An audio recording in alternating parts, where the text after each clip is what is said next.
while he lies rolling in the grave. While weep the sons of bondage whom he ventured out to save. And though he lost his life in his struggle to free the slaves, his truth is marching on. Hello students, today we are going to take a look at the vocabulary that we will be using when we talk about the events leading to the Civil War. So let's get started. All right, we've got some great vocabulary words in this unit. The first word is fugitive, fugitive, someone who's on the run from the law. We think of that today, you know, we have fugitives, we talk about fugitives, there's shows about fugitives, people who are on the run from the law, they did something wrong. The way that we're going to use it is we're going to talk about back then when they called slaves who had escaped and were trying to usually head north, they called them fugitives, and they also passed a law, the Fugitive Slave Act, that we will be talking about.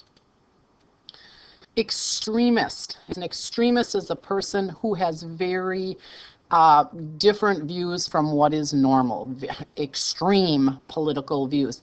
And we actually see this on both sides. So we'll talk about a man by the name of John Brown and some other abolitionists who are very extreme in their views. They want slavery to end immediately. And we're also going to be looking at the other side, some of the Southern politicians known as the fire eaters, who are very, again, very extreme in their views. So extremist is someone who has views that are not typically within the normal realm.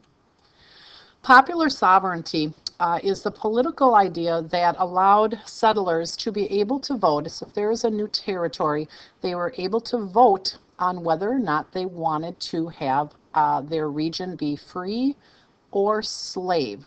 So the people in an area voted on if they wanted their area to be free or slave. And we're going to see, it sounds like a good idea, but we're going to see that in Kansas in particular, it causes some great problems. Unconstitutional. You see the prefix here, un, which means, of course, not constitutional. And this means, again, in accordance, it's not in accordance with the Constitution. Arsenal is a place where weapons and ammo are stored. We will be looking at this man right here, John Brown, an extremist, who takes over a federal arsenal. So it's an arsenal that the national government has that's filled with weapons, and he takes that over. Arsenal, again, a place where weapons and ammo are stored. Secession. This word comes from the word secede, to secede. To secede means to withdraw or to leave. We are going to be using this word because we know that we have southern states that secede from the United States. The first of those being South Carolina. So secede means to leave. Secession is the act of leaving. A civil war. Civil war is a war within a country, between groups within a country. We, of course, are talking about the American Civil War, but there are many other civil wars. There are civil wars that are going on now. Obviously, a civil war is very difficult on the people of the country. Antebellum is the time period before a war. I should say before right here, up here, especially the time period before the Civil War. And if you notice here, the Civil War starts in 1861, but we're going to start talking about events from about 10, 11 years before that. This is known as the antebellum period. And our last word is justification.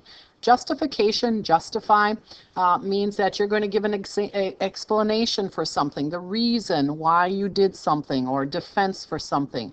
We're going to use this word when we look at how the South, what reasons did the South give to say that slavery was okay, that it was a good thing. And so we'll be looking at some of the different reasons that they gave to justify slavery. All right, ladies and gentlemen, do a nice job of reviewing these vocabulary words. I think they're pretty easy. You're going to do a great job on them. Thanks.